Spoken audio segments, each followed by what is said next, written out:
Okay तो दोस्तों आप सभी का फिर से हमारे यूट्यूब चैनल में आज का हमारा वीडियो टॉपिक होने वाला है MN1C मतलब माइनर पेपर जिनका जिनका 1C है सोशियोलॉजी उनके लिए मैं लेकर के आया हूँ इंपॉर्टेंट क्वेश्चन। मैंने सारा सिलेबस कवर करा दिया है। आप नीचे डिस्क्रिप्शन में जाके टैप कीजिए, वहाँ आपको लिंक दिख जाएगा, वहाँ से आप जा करके प्लेलिस्ट में घुसेंगे और वहाँ पे आपको सारा वीडियो कवर हुआ मिल जाएगा। आप बारी बारी से देखते जाएंगे। 4 से 5 वीडियोस मिलेंगे और उसमें आपका पूरा सिलेबस कवर हो जाएगा। तो चलिए समझते हैं संस्कृति से रिलेटेड कैसे कैसे क्वेश्चंस आने वाले हैं। संस्कृति की अवधारणा को समझाएं, संस्कृति के विभिन्न पहलुओं की व्याख्या करें, संस्कृति और समाज के बीच संबंध को समझाएं। देखिए अगर आपने अच्छे से प्रिपरेशन किया है तो अच्छी बात है, नीचे और भी लॉन्ग क्वेश्चंस है जो इन्हीं को लॉन्ग में बनाया हुआ है तो उसको आप पढ़ लेंगे। लेकिन अगर आपके पास थोड़ा भी टाइम है तो आप थोड़ा सा मेहनत कीजिए। संस्कृति की अवधारणा अलग टॉपिक पढ़िए, संस्कृति के विभिन्न पहलू की व्याख्या करिए ये अलग टॉपिक पढ़िए, और संस्कृति और समाज के बीच संबंध इसको अलग करके पढ़िए। इन तीनों को अलग अलग पढ़ लीजिए। इससे क्या होगा, संस्कृति का पूरा कंसेप्ट क्लियर हो जाएगा। कोई भी लॉन्ग क्वेश्चन होगा उसमें आप यही तीनों को छाप देंगे, आपका काम हो जाएगा। ये आपका 15 to 20 मार्क्स से लेकर के आपका 20 तो आता नहीं, 5 to 15 मार्क्स वालों के लिए है, ठीक है ना, लॉन्ग क्वेश्चन के लिए। आप तीनों टॉपिक को सेपरेटली पढ़ ले। कितना पढ़े, आप एक एक पैराग्राफ ही लिखो, एक पेज में ही तीनों को एडजस्ट कर दो एकदम शॉर्ट में। जब एग्जाम का बारी आएगा तब आप उसको एक्सप्लेन करके लिख सकते हो।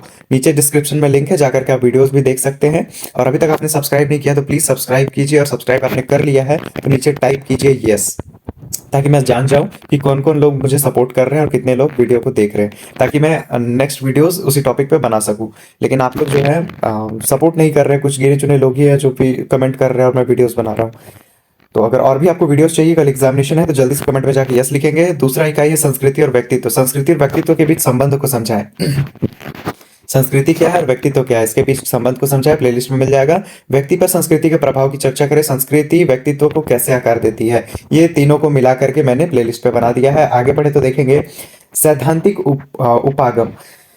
जुर्गन हैबरमास के सार्वजनिक क्षेत्र सिद्धांत की व्याख्या करें। सार्वजनिक क्षेत्र क्या होता है मैंने बताया है, प्लेलिस्ट में देख सकते हैं। सार्वजनिक क्षेत्र और लोकतंत्र के बीच संबंध को समझाए, हैबरमास के सिद्धांत का महत्व क्या है, इसको आप अच्छे से देख लेंगे। नीचे मैंने वीडियोस में डिस्क्रिप्शन में वीडियोस दे दिया है। देखिए ऐसा है, इसमें क्वेश्चन आपको हो सकता है थोड़ा सा अलग लगे, है ना, इसको कुछ अलग तरीके से लिखा जाएगा, बट उसके लिए आप परेशान नहीं होइए, क्योंकि जो लॉन्ग क्वेश्चन होता है वो आपका एक ही टॉपिक से मैच करता है। जैसे कि मैंने लिखा सिंधु घाटी सभ्यता के विशेषताओं का वर्णन करें, ठीक है, ये पहला क्वेश्चन है। इसी क्वेश्चन को बदल के लिख देगा क्या कि सिंधु घाटी सभ्यता का या फिर इस तरह से दे सकता है कि जो सिंधु घाटी सभ्यता है उसकी भव्यता का वर्णन करे, या फिर उसके स्नानागार एवं प्रशासनिक व्यवस्था का वर्णन करे, या फिर सामाजिक व्यवस्था का वर्णन करे। तो दोनों क्वेश्चन अपने आप में सेम है, बस फर्क यह है कि आपको दोनों का शुरुआत कैसे करना है।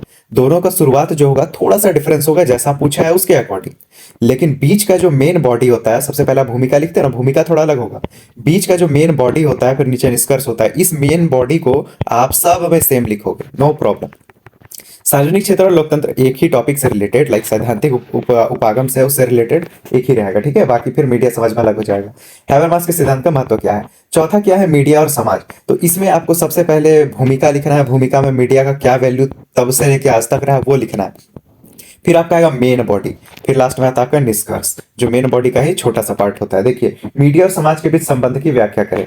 आप मीडिया के बारे में लिखे, भूमिका में आप मीडिया लिख के बारे में भी लिखो, और एक ये समाज के बारे में भी लिखो, फिर मेन बॉडी में उसके बारे में भर दो संबंध के बारे में, ठीक है। अब देखिए मीडिया के प्रभाव को समाज पर कैसे देखा जाता है। देखिए पहला टॉपिक था, मैंने बोला था मीडिया के बारे में लिखिए, फिर समाज के बारे में लिखिए, उसके बाद फिर मेन बॉडी जो आपको लिखने बोला वो भर दीजिए, सेम भी भर देंगे, कोई दिक्कत नहीं है। क्या संबंध है या फिर कैसे देखा जाता है सेम ही आ जाएगा। मीडिया समाज को कैसे प्रभावित करता है, सबसे पहले मीडिया के बारे में लिखेंगे, फिर समाज के बारे में लिखेंगे, उसके बाद कैसे प्रभावित करता है मेन बॉडी लिखेंगे। चाहे तो सेम भी लिख दे, नो प्रॉब्लम।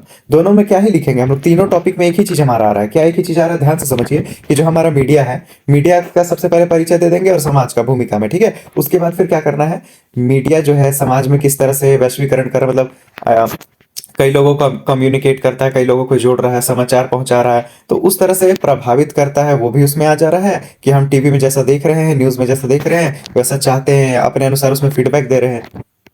कैसे देखा जा सकता है? तो वही देखा जा सकता है कि हम लोग किस तरह से समाज की जानकारी को इकट्ठा कर रहे हैं, कैसे विचारधारा फैल रहा है। एक तरह से क्या है, एक फ़ायदा भी है और एक तरह से ये नुकसान भी करता है। इस तरह से हम लोग मेन बॉडी को बना सकते हैं और ग्रेजुएशन में अगर आप लोग इतना नहीं कर सकते फिर तो बहुत टफ हो जाएगा।